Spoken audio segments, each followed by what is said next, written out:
আল্লাহর নবী তো জানের হাবিব এক ইহুদি এসে হাজির, এ মুহাম্মদ শুনেছি তুমি এরকম এরকম বলে, একটা জিনিস তুমি যদি করে দেখিয়ে দিতে পারো অবশ্যই আমি তোমার কলেমা পড়ে মুসলমান হয়ে যাব। জোরে সুবহানাল্লাহ। বলো তুমি কি জানতে চাও, কি দেখতে চাও, কি বলতে চাও? ইহুদি বলল, মুহাম্মদ ওই যে একটা বড় গাছ, মোটা গাছ, ওই গাছটাকে যদি একবার তোমার কাছে আনতে পারো আমি কলেমা পড়ে মুসলমান হয়ে যাব। জোরে বলুন সুবহানাল্লাহ।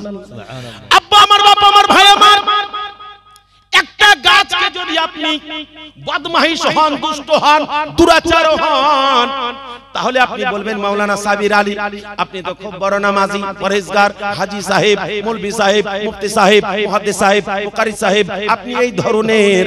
তো এই গাছটাকে আপনি একটু হিলান তো দেখি, এটা সম্ভব? সবার জন্য সম্ভব নয়। আর যেটা সবার জন্য সম্ভব নয়, অসম্ভব, সেই জিনিসটা হচ্ছে আমার নবীর জন্য সম্ভব। জোরে বলুন সুবহানাল্লাহ। আব্বা আমার, বাবা আমার, ভাই আমার, একবার লক্ষ্য করে দেখেন ইহুদের মন অপবিত্র, নাপাক মানুষ, যার জন্য সে চিন্তা ভাবনা করেছে এমন একটা কথা হলো মুহাম্মদ পারবে না, আর মুহাম্মদ যদি না পারে তাহলে আমি মুসলমান হব না। আরে পারবে না, তাকে অপমান করব লোকের সামনে। এ মুহাম্মদ শুনেছি তুমি আখেরি নবী হয়েছো, এ মুহাম্মদ শুনেছি তুমি এইরকম করো ওইরকম করো। তুই আমার প্রশ্নের উত্তর দিতে পারলে না, তুমি গাছটাকে আনা তো দূরের কথা হিলাতেও পারলে না, হিলাতেও পারবে না, আমি তাকে অপমান করব। আল্লাহ আল্লাহ, ইহুদির মনের ভিতরে এটা যেন এসে গেছে, আমি এমনই একটা প্রশ্ন করব, সেই প্রশ্নের কাজ যেন হবে না, আমি তাকে অপমান করব, আমাকে মুসলমান হতে হবে না। আমার আব্বা জানে না, আমার ভাই জানে না, আমার মা বোনেরা, নবী পাকের মহব্বতের জীবনী আপনারা শুনছেন, নবী পাকের ইশক মহব্বতে আপনারা দিবানা দিবানি হয়েছেন। অবশ্যই টাকা পয়সা খরচ করে এই ধরনের একদিন দুদিন তিন দিন পাঁচ দিন জীবনী, আমার জীবনী বক্তা হযরতুল আল্লাহ মাওলানা মিজানুর রহমান সাহেব কিবলা মাদ্দাজিলাল আলী বসে আছে, তাকে নিয়ে আপনারা জীবনী করবেন, আপনাদের জীবনটা ধন্য হয়ে যাবে।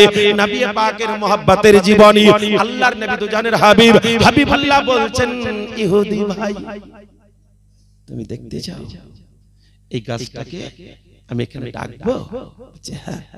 তুমি যদি গাছটাকে খালি তোমার কাছে নিয়ে আসতে পারো তাহলে আমি কিন্তু মুসলমান হয়ে যাব। বাহ, তাই বলে? হ্যাঁ। তো শোনো একটা কথা, ওই গাছটাকে গিয়ে তুমি বলবে না আমি বলবো, বলো। ওই গাছটাকে গেলে একটা কথা শোনাতে হবে, তোমাকে মুহাম্মদ ডাকছে। জোরে বলুন সুবহানাল্লাহ। সুবহানাল্লাহ। কত বড় পাওয়ার আমার আল্লাহ তাবারক ওয়া তাআলা আমার নবীকে দিয়েছেন। একটা মানুষ নয়, একটা জানোয়ার নয়, একটা গরু বাছুর ছাগল নয় যে তাকে কথা বলে ধরতে ধরতে চলে আসবে। বিশাল বড় মোটা, বিশাল বড় গাছ, আর ওই গাছটার যে শিকড় কত দূর ধরে আছে, একটা ছোট গাছ হলে তাকে টুক করে তুলে নিয়ে আসা হয়। এত বড় গাছ, এত মোটা গাছ, ওই গাছের কথা বলছে নবী আমার। এ ভাই ইহুদি তুমি কি বলবে না আমি বলবো, বলো। ওই গাছটাকে তো শোনাতে হবে যে গাছ তোমাকে মুহাম্মদ ডাকছে, তুমি এই কথা বলবেন আমি বলবো।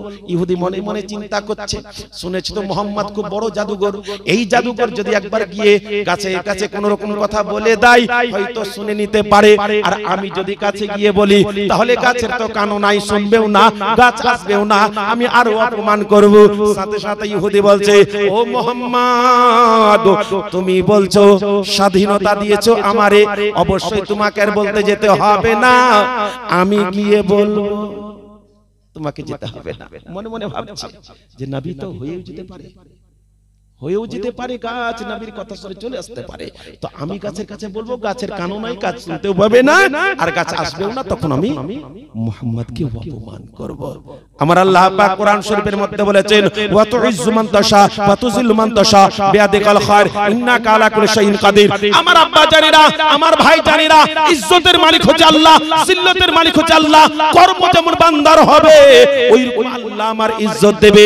তাই দুনিয়াতে আল্লাহকে ভয় করবেন। আল্লাহর কোরআনে লেখা আছে ইয়া আইয়ুহাল্লাযীনা আমানুত্তাকুল্লাহ ওয়া কুনু মা'আস সাদিকিন।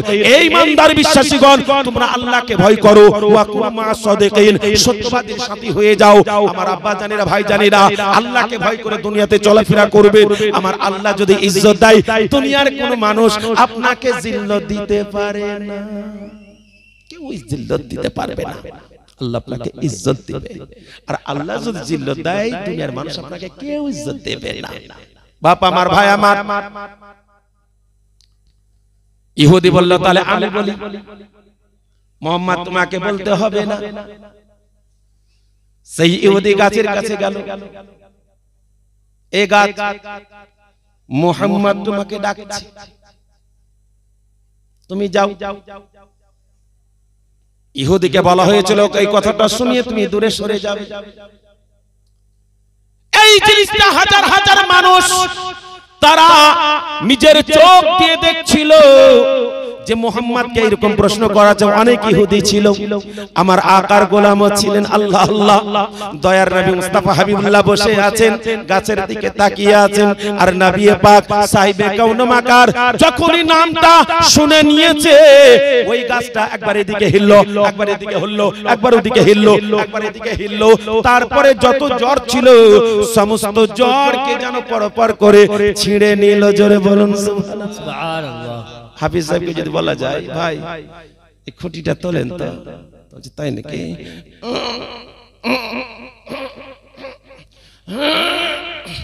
বাপরে, পড়া যাবে না, কম অনেক তলে পুঁতা আছে, পড়া যাবে না বলে দেখে না, চেষ্টা করে হতে পারে, কিন্তু একটা গাছ তোলা অসম্ভব। গাছ তোলা অসম্ভব। আমার দাদু পালোয়ান ছিল, তার নাম ছিল হায়াত পালোয়ান। হায়াত পালোয়ানের শক্তি দেখার জন্য একটা এত মোটা গাছকে ছিলে ছিলে ছিলে ছিলে ছিলে ছিলে ছিলে খুঁটির মতন করে মিহি করেছে, এতখানি নিয়ে এতখানি উঁচা করে রেখেছে, দিয়ে বলছে যে পালোয়ান সাহেব আপনি বলে খুব পারো পালোয়ান, এই দেখেন খুঁটিটা ফুটেছে, বাড়িওয়ালা তো উঠাতে পারে না, তো উঠে দিতে পারবেন? আপনি বলে পালোয়ান উঠান না গো। ওরে সুবহানাল্লাহ, দাদু এবার খেপে গেল। তাই নাকি? তাহলে দেবো ভাবছে যে এমনি করতে আছে, আন্দাজ করে নিয়েছিল বিশাল ব্যাপার, অনেক কথা আছে। ভাবছে খুঁটি, তার আল্লাহর ওলি নয় যে বুঝতে পারবে। আল্লাহর ওলি হলে বুঝতে পেরে যায় যে এটা ব্যাপার অন্য উল্টা পাল্টা আছে। তাই তো রে, দেখছি তো। হ্যাঁ, তখন একবারে এমনি করে ধরে একবারে উঠেছে, তো একবারে জ্বর সমেত ওখানকার মাটি পর্যন্ত উঠে গেল। আগকার পালোয়ান ছিল, এখন পালোয়ান আছে হুজুর? এখন পালোয়ান ধরে না আপনাদের? হ্যাঁ, এখন আমি এটাই তো দেখছি পালোয়ান। সত্যি এই পালোয়ান আল্লাহ পাক রব্বুল জাল্লা শানহু ইনার হায়াতকে যেন আরো দীর্ঘজীবী করে। সবাই মিলে বলুন আল্লাহুম্মা আমিন। কালকে সকালে যেন মারা যায়, বলেন আল্লাহুম্মা। দেখেন কেমন ভালোবাসে। আমি বললাম আল্লাহ যেন হায়াতকে দীর্ঘজীবী করে, বলেন আল্লাহুম্মা আল্লাহুম্মা। কালকে যেন মারা যায়, বলেন আল্লাহুম্মা আল্লাহ। যে কোন মৌলবি খাবা নাকি? হ্যাঁ, এই কোন মৌলবি দুয়া দিছে, একবার ভালো একবার উল্টা পাল্টা। তো যতই আমি দুয়া দিই, ভাই মিজানুর রহমান সাহেব কাল সকালে যেন মারা যায়, মাওলানা সাবির আলীর কথা সব ভিতরে থেকে যাবে। রাখে আল্লাহ মারকে, আল্লাহ যদি রাখে তো কেউ মারতে পারবে না। বাপ আমার, ভাই আমার, মা জননী তো বারবার ছেলের উপরে রেগে গিয়ে বলছে, তো খালে সাদা, তো মর, তো ডুব, তো অ্যাক্সিডেন্ট হতো, এই হয়তো কাটা পর। তো মার গলাকে ধরে নিয়েছে, দিয়ে বলছে মা, এ মা মা মা তুমি বদদুয়া দিও না মা, মা আমার সোনা মা, তুমি বদদুয়া দিলে মা এক্ষুনি কাটা পড়ে যাবো, এখানে মরে যাবো মা, কবরে চলে যাবো মা। তখন মুচকি হেসে মা বলছে, বেটা ও বেটা, আমি কথা বলেছি মুখ থেকে, বুক থেকে নয়। মুখ থেকে কথা বলেছি, মুখের কথা কবুল হবে না, আগে অন্তর থেকে বাইর করতে হবে, তাহলে সব কিছু হবে। তাছাড়া নয়। বাপ আমার, ভাই আমার, আল্লাহুস সামাদ, আল্লাহ তাবারাক ওয়া তাআলা আমার হাফিজ সাহেব কিবলা এখানকার মাথার তাজ হয়ে আছেন, মাথার তাজ হয়ে যেন থাকেন। সবাই মিলে বলুন আল্লাহুম্মা আমিন। আল্লাহ পাকের প্যারা রাসূলের মহব্বতে একবার জোরে সুবহানাল্লাহ। আমার আব্বা জানেরা, ভাই জানেরা, আল্লাহর নবী তো জানের হাবিব হাবিবুল্লাহ তাকিয়ে আছেন। গাছটা জানো একবার এদিকে একবার এদিকে একবার ওদিকে একবার এদিকে চারিদিকে। গাছ যখন হিলে ইহুদির চোখ গাছ যেদিকে যাচ্ছে সেদিকে। নবী শিশুকালে দোলনায় শুয়ে আকাশের চাঁদ নিয়ে খেলে। জোরে সুবহানাল্লাহ। নবী গো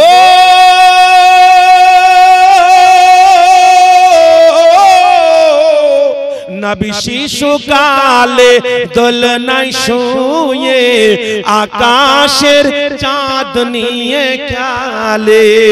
নবী যেদিকে হাত উঠাই চাঁদ সেদিকে চলে যাই। হালিমা দেখে অবাক হয় গো। জোরে সুবহানাল্লাহ। নবী যেদিকে হাত চাঁদ ওইদিকে, যেদিকে ঘুরাচ্ছে চাঁদ ওইদিকে ঘুরছে। হালিমা সাদিয়া অবাক হয়ে গেল, ব্যাপারটা কি? বাচ্চার হাত যেন খেলনার মতন, যাকে ধরে যেদিকে ধরে যেদিকে ঘুরাই সেই দিকে ঘুরে যাচ্ছে। আকাশের চাঁদ, কি ব্যাপার? তো আমার নবী হচ্ছে সম্পূর্ণ আলাদা। কারণ যে আমার নবী পাক সাহেবে কওন মাকা বলছেন, আমার পরওয়ারদিগার নবী আমি তোমাকে সম্পূর্ণ আলাদা করেছি, যার জন্য তোমার খেলনাটাও হচ্ছে আলাদা। তুমি আকাশের চাঁদকে নিয়ে খেলো, দুনিয়ার কোন খেলনা নিয়ে খেলতে হবে না। যার জন্য কেউ বলতে পারবে না যে হালিমা সাদিয়ার বাড়িতে যতদিন ছিল তাদের সাথে জঙ্গলে গিয়েছে, কিন্তু আমার নবী খেলাধুলা করেননি। জোরে বলেন সুবহানাল্লাহ। কেউ যদি ডেকেছে চলো ভাই খেলতে যাব, বলে না, আমার আল্লাহ আমাকে খেলার জন্য তৈরি করেননি। তোমরা খেলতে এসেছো, তোমরা খেলো, আমি আল্লাহর ধ্যানে জিকিরে বসে থাকি। জোরে বলেন সুবহানাল্লাহ। আমার আব্বা জানেরা, ভাই জানেরা, ইহুদির চোখ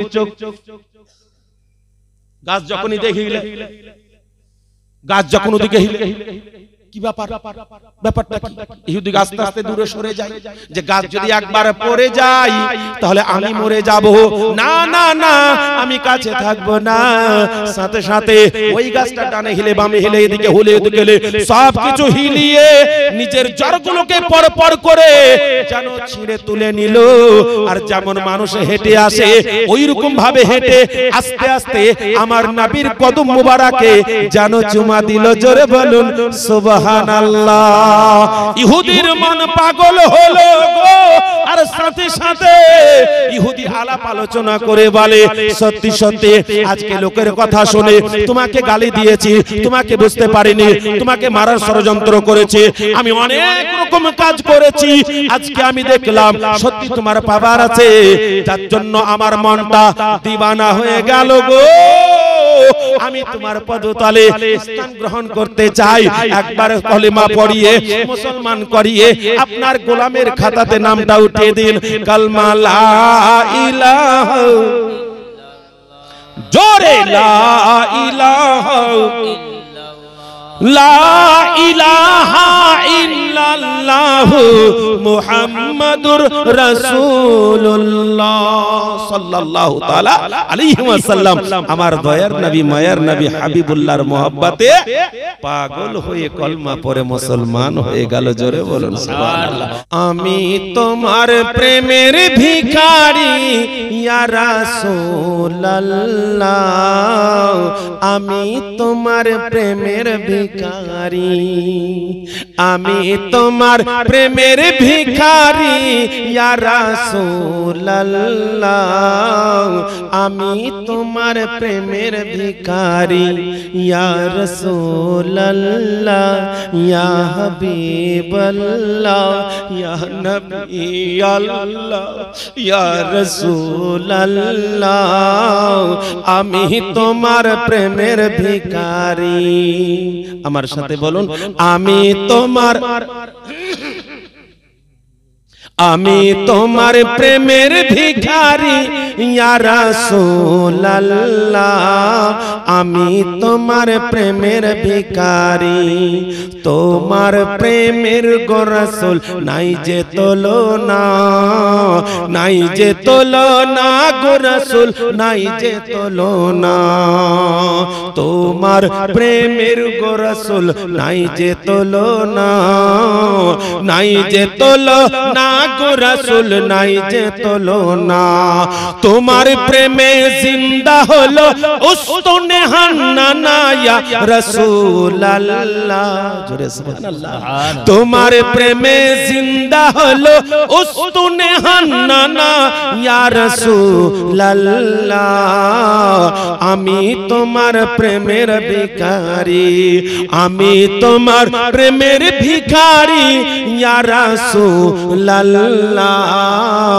আমি তোমার প্রেমের ভিখারি ইয়া রাসূলুল্লাহ ইয়া হাবিবাল্লাহ আমি তোমার প্রেমের ভিখারি আল্লাহ জানো নবীর ইশক ও মোহাব্বতে ডুবার জন্য তৌফিক দান করে বলুন আল্লাহুম্মা আমিন আল্লাহর কোরআন অটুট সংবিধান আওয়াজ দিয়েছে